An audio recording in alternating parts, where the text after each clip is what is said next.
ক্রয় মূল্যের উপর 10% লাভ হলে বিক্রয় মূল্যের উপর শতকরা লাভ কত হবে? এখানে বলে দেওয়া আছে যে ক্রয় মূল্যের উপর 10% লাভ বলে দিচ্ছে। এবার আমাদের বিক্রয় মূল্যের উপর শতকরা লাভটা বের করতে হবে।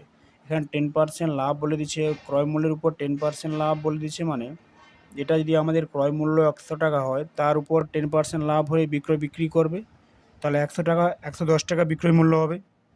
তাহলে ধরি ক্রয় মূল্য ইকুয়াল টু ক্রয় মূল্য ইকুয়াল টু 100 টাকা। তাহলে অতএব বিক্রয় মূল্য কত হবে? না, বিক্রয় মূল্য 10% লাভে বলছে, বিক্রয় মূল্য আমার হবে 110 টাকা। এবার এখান থেকে আমাদের লাভ বের করব। লাভ ইকুয়াল টু কী হয়? না, বিক্রয় মূল্য মাইনাস ক্রয় মূল্য। লাভ আমাদের 10 টাকা। এবার এখানে বলছে বিক্রয় মূল্যের উপর শতকরা লাভ কত?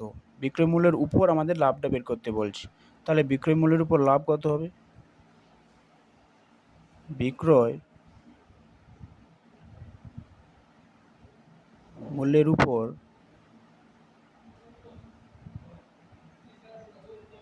লাভ ইকুয়াল টু লাভ বাই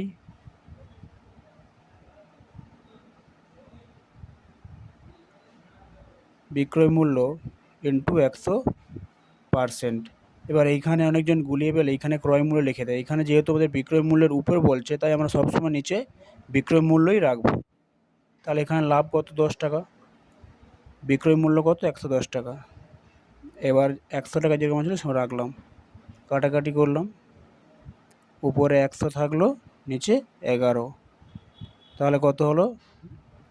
9 পূর্ণ 1-11% উত্তর আমার।